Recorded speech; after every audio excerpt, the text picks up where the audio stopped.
Good evening, beautiful people of the You Create the Dream page, and welcome to Awake in the Dream. This is my second attempt. So I did join 1 minute prior to 7 p.m. and for some reason it just wouldn't connect. So I'm going to make sure that you guys can see me, that I'm coming through clear at your end. There is generally a little bit of a delay. I still don't see myself. So this is our Awake in the Dream call. It's our fortnightly call. I'm hoping you can hear me. It is our fortnightly call, and this is where I answer any questions that you have, some questions that you perhaps asked when you joined the page. It is also where I share my musings. And this evening, I am wanting to share a thought that I have been pondering the last couple of days. I still don't see myself. So if there is anybody that has my number, I would appreciate a quick I see you because I'm not appearing on the page. Oh, here we go. Here we go. Okay. Oh, here I am. Yay. Hello, beautiful Libby. How are you? Lovely to see you. This is my second attempt. For some reason, it just wouldn't connect first up. So here I am again. I hope you are well. I hope you've had an amazing day. So as I was saying, this is where I answer questions. It's always an interactive call. I am keeping an eye on the comments, and it is, thank you so much, Libby, you're on. And it's also where I share my musings, things that I ponder throughout. I'm always pondering. So there's a thought that has been literally whirling around in my mind the past couple of days, and that is that the greatest journey is not in discovering who you are, but it is in remembering who you have always been. And that's what I want to sit with tonight. Hello, beautiful Valerie, how are you? And why do I want to sit with that? Because we live in a world that is constantly telling women especially that they need to become more confident, more attractive, more healed, more successful, more feminine, more productive, more spiritual, more desirable, more disciplined, more impressive. And for many women, life becomes exhausting, or becomes this exhausting pursuit of more courses, more books, more self-development, more fixing, more proving, more trying to become the woman that they think they are meant to be.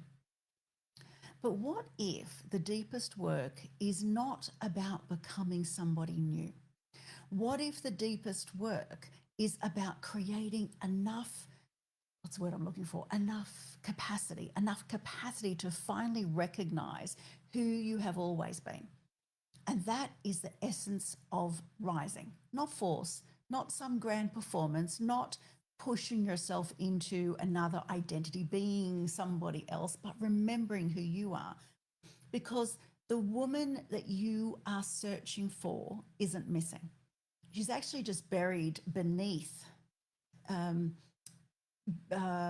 all of that conditioning, beneath expectation, beneath survival patterns, beneath people pleasing, beneath shame, beneath all the roles that you have learned to play. I'm sorry, I thought I saw another message come through. You guys seeing me okay?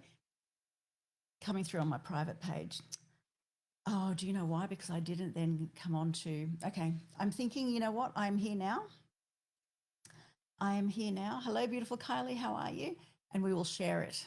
We will share it to the You Create the Dream page. I tried to connect the first round. It disconnected and or wouldn't connect up, sorry. So then I actually ended the call and I came back on. Obviously, in my haste, didn't click You Create the Dream. Or didn't double check. So here I am on my personal page. You're welcome, everybody. And I will, after this call, we will share it across to the Awake in the Dream, to the You Create the Dream page.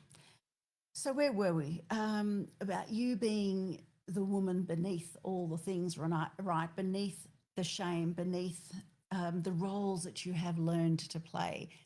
So, and why did you learn to play those roles? Because you thought that's what you were supposed to do, right? You learned to play the roles so that you could be loved, perhaps, so that you could be approved of, so that you can be chosen, safe, good, acceptable.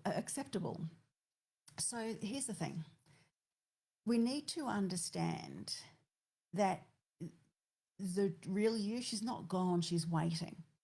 And your rising begins when you become spacious enough, when you feel safe enough, when you feel honest enough, or when you can be honest enough with yourself and others, and willing enough to remember her. Remembering doesn't simply happen through information. This is something we all need to understand, because there are so many women that are constantly doing courses, constantly reading books, constantly taking in information here, right?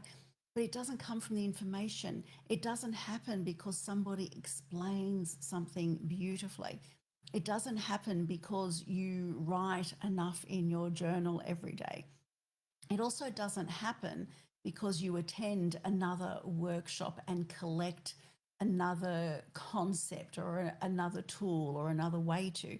Information can open a door. Information can point you in the right direction.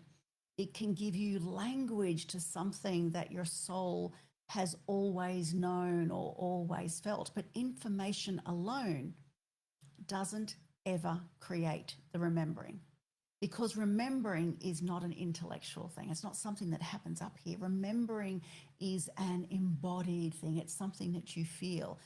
It happens when something inside of you says, oh my God, I know this. I know this. I feel this deeply. I've always known this. This is not new, but I just know that this is me. That's recognition. And recognition is, again, different from learning. Learning says, I understand. Recognition says, I remember. Learning belongs to the mind. I want you to really understand this. Learning belongs to the mind. Recognition, that belongs to the soul. And this is where so much transformational work becomes really powerful, because it isn't about pouring more information into a woman who's already carrying too much and struggling, right? It's about helping her create capacity to feel the space, right? The ability to take in that feeling, right? The capacity to feel, the capacity to receive, the capacity to tell the truth to herself and others, the capacity to be seen, the capacity to release what she has outgrown, to release the aspects of her that are holding her back or no longer fit. It's about the capacity to hold more love, the capacity to hold more power, the capacity to hold more softness, the capacity to hold more wealth, to recognize that you are worthy of wealth, the capacity to hold more pleasure, the capacity to hold more of herself or yourself. Because here's the thing, as awareness expands, capacity also expands. And as capacity expands, recognition becomes possible. And as recognition becomes possible, remembering begins. I want you to let that land. That's the journey. And that's what I've been really sitting with this past few days as I create. I've been working on this, but as I create the character for what may, I'm underscoring may, but may be a new book. And when I say a new book, a book or a series that is vastly different to anything that I've created before, but I'll possibly share more on that later. She's a great character, by the way. But anyway, all that aside, so many women don't lose themselves all at once. They lose themselves quietly, piece by piece. And as I create this character, I'm really asking the questions like, what is it we do? What happens? How quickly do we lose ourselves? Where does it all go wrong? And it's piece by piece. So, what is it we do? Women begin losing themselves the first time they swallow their truth in order to keep the peace. We've all done it. You know, where you just tight-lipped, you purse your lips, you don't say it, you don't say what you're thinking. It happens the first time that, women make themselves smaller so that somebody else would not feel uncomfortable. It happens when women choose being good over being honest, or the first time that they were praised for being strong when what they really needed was support. Let me know if this is landing for you. It happens the first time that they learn that their needs are perhaps too much. You expect too much, you want too much. It happens in those moments where they felt safer being useful than being fully seen. And then, unfortunately, one day you stop and you look around you and you wonder. You've been busy raising children, working hard, doing the things that had to be done, and you wonder, where did I go? I've got a life, I have roles, I absolutely have responsibilities, I have a full calendar, I have people who need me. But where the hell am I? Where am I? Where is my joy? Where am I? Where's my desire? What's my favorite color? What's my favorite food? I'm busy preparing everyone else's favorite food because that's easier. But where is my voice? Where is the part of me that used to feel so alive? And that moment can feel really confronting. But it's also a very sacred part of the journey because we have to start somewhere. Because the moment a woman realizes that she has been living disconnected from herself is the same moment that the remembering has already begun, because you cannot be aware of the disconnection without the remembering starting to emerge. So it's already begun. And not because you have all the answers, but it happens because there's a level of discomfort and you realize that you can no longer pretend to be satisfied with the old version of you. You can no longer pretend to be satisfied with the old version of you.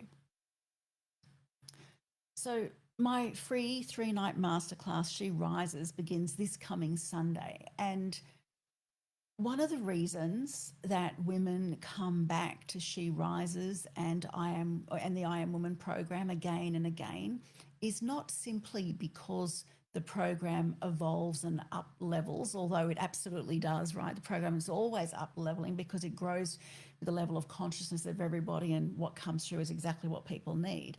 But they come back because they evolve. We have so many people that have done, like, never missed She Rises and I Am Woman since it started. So there's dozens of times, or at least a dozen times. They come back with more capacity, more openness, more awareness. And when you come back with more capacity, you don't hear the same teaching in the same way. It's just not possible. You see it. You see it with new eyes. You receive it from a different level of consciousness. Perhaps a line that sounded beautiful in the last round 6 months ago, right? Perhaps a line that sounded beautiful 6 months ago suddenly lands very differently in the body. A practice that felt simple the first time becomes life-changing the next time. Perhaps a truth that you understood mentally before suddenly becomes something that you can absolutely live, and you know that you are embodying it. And that's why deeper work is never truly repetitive, because you are never, ever the same woman returning to the work. You can't be. You might hear the same words sometimes, but you're actually meeting them from a new frequency. You might enter the same portal, You might walk through it with a different nervous system, though, a different heart, a different level of self trust, a different ability to receive. And that is why the women keep coming back to these programs, not because they didn't get it the first time, but because each time they have the capacity to receive more, the capacity to receive more truth, more healing, more embodiment, more remembrance, more power. And this is the beauty of this work, because it meets you where you are. And that's when, or that's where it then reveals the next layer. So with that, I want to talk about the word rise, because, so often, even rising, the thought of rising, the word rise, it becomes distorted. The world hears rise and thinks, oh, you've got to like get up there, right? Work harder, push harder, do more, become more impressive, upgrade your image, build a stronger brand, act more confident, get out there and prove yourself, girl. Become undeniable. But that's not the kind of rising that I'm talking about. The feminine, in her magic, she doesn't rise through pressure. She rises through truth. She rises when she stops apologizing for her needs. She rises when she stops confusing exhaustion with devotion. She rises when she stops calling self-abandonment love. I'm abandoning myself because I need to be there for everybody else. I love them more. She rises when she stops trying to earn a place in her own life. You've got to stop losing yourself. She rises when her body finally feels safe enough to soften. Are you allowing yourself to soften? The goddess, the divine goddess, she rises when your voice is allowed to return without giving a damn what anybody else thinks, without being afraid of judgment. She rises when she remembers that her empathy, her sensitivity is not a flaw, that her intuition is not her imagination, that her presence is not ordinary. And most of all, that her power was never, ever meant to be hidden. She starts to realize that, and she stops performing as a woman that the world approves of, and instead she starts embodying the woman that her soul recognizes. So that rising is not loud. Sometimes it's actually quite silent. Sometimes it looks like honoring yourself enough to leave a room. Sometimes it looks like saying no. Sometimes it looks like resting. Sometimes it looks like finally allowing yourself to be held. Sometimes it looks like making a decision that nobody understands, but they don't have to because your soul does.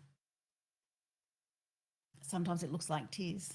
Sometimes it looks like laughter that's returning after years of heaviness.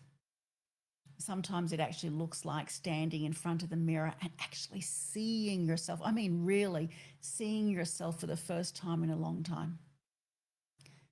So the truth is, your old identity cannot hold the woman that you are becoming.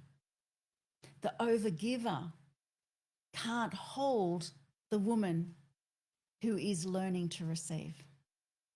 The people pleaser can't hold the woman who is choosing truth finally.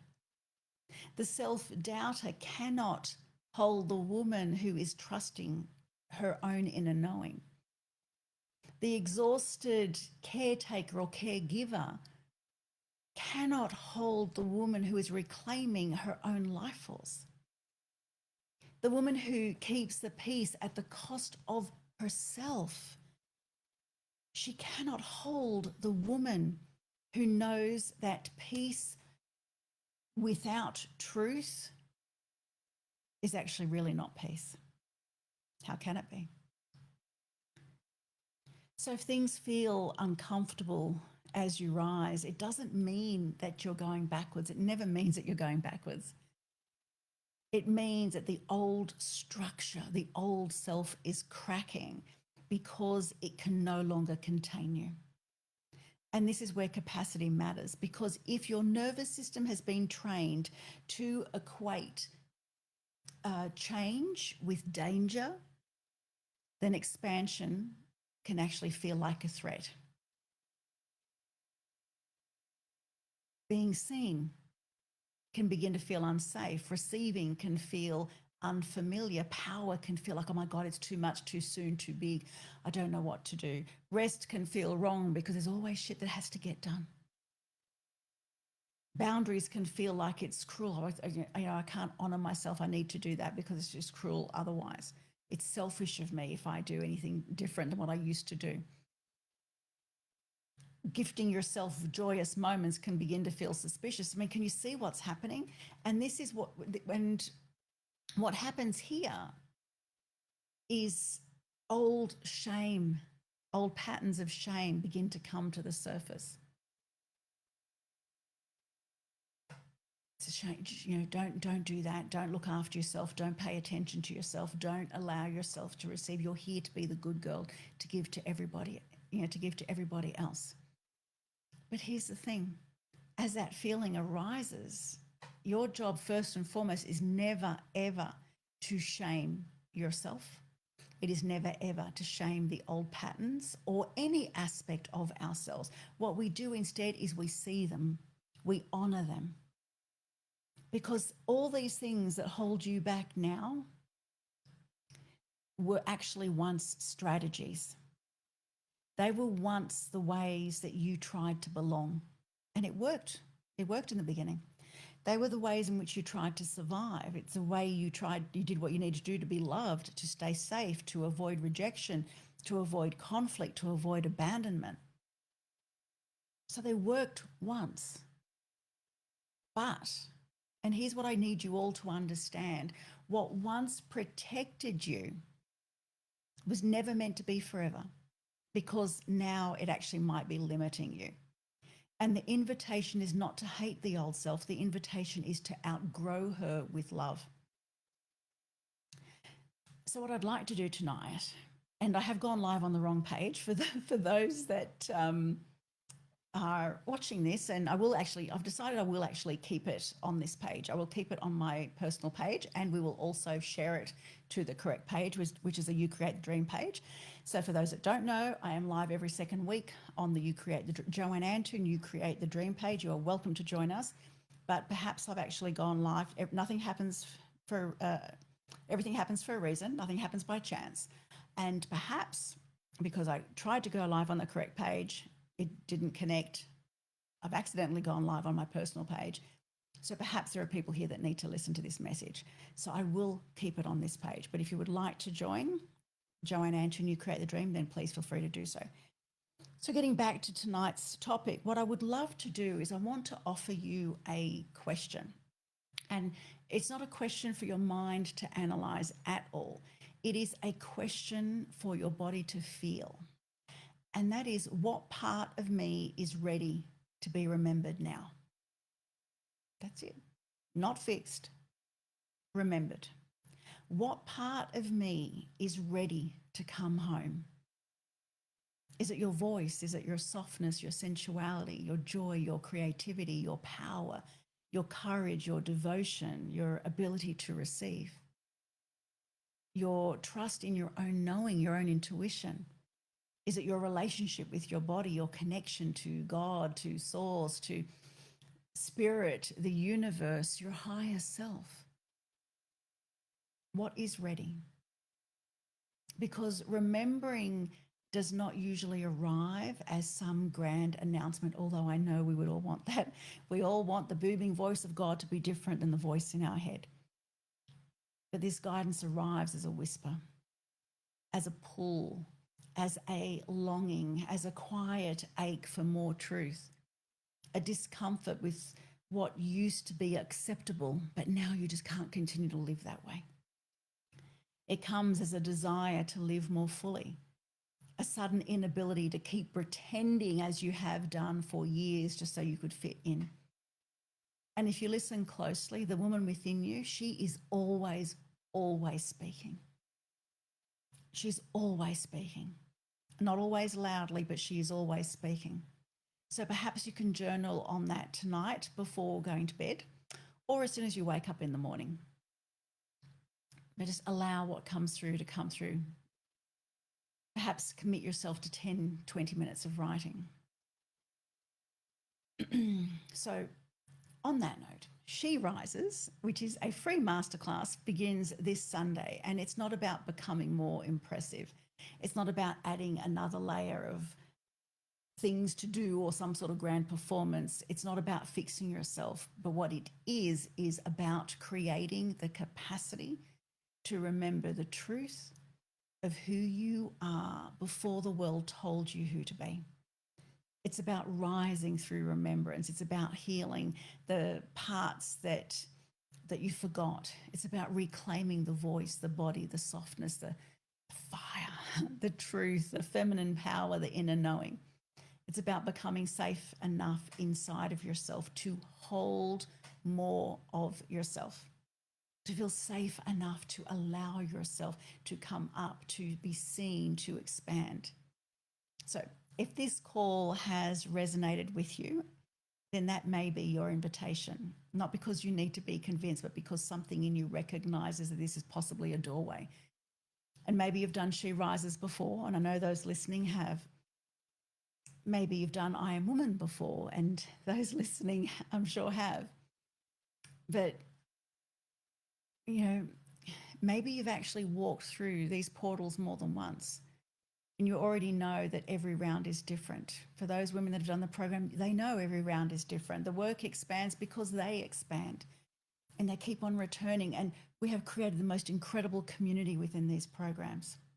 But I can tell you each and every time they return with new eyes.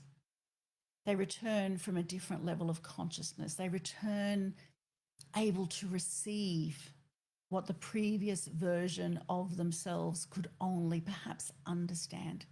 And that's the power of this sacred work, because it grows with you. And as you grow through it, things change. So I'm going to leave it there. Beautiful divine goddesses, may you stop searching for yourself in places that were never, ever designed to reflect your truth. May you stop trying to become the kind of woman that the world deems acceptable. But instead, may you remember the woman beneath the roles of wife, mother, whatever your workplace role is. I want you to remember the voice beneath the silence, the softness beneath the armor, the fire. The fire within you, that fire that is beneath the fear, the wisdom beneath the doubt, the power beneath the pleasing. And may you remember that you were never meant to perform womanhood, fit into some mold that society says that you should be.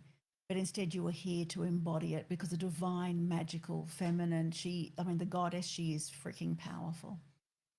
And as you rise, may you rise without apology, not into a version of yourself created by pressure, but into the truth that your soul has been whispering all along.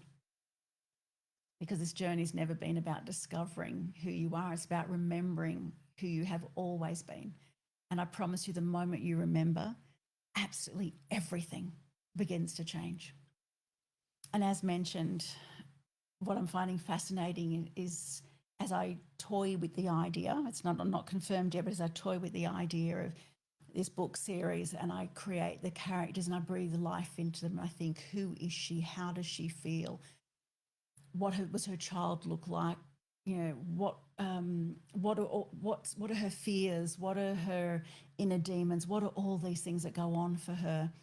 As I peel through the layers of this character that I'm building, I'm really looking at who we are as women, how powerful we are, what we've forgotten, and what we're here to remember. So I'm going to leave it there. Much love to you all. The whole of me, Valerie. I love that. Okay. Hello, beautiful Jenny. How are you? Much love to you all. Apologies, I have gone live on the wrong page, but I will now make sure this video is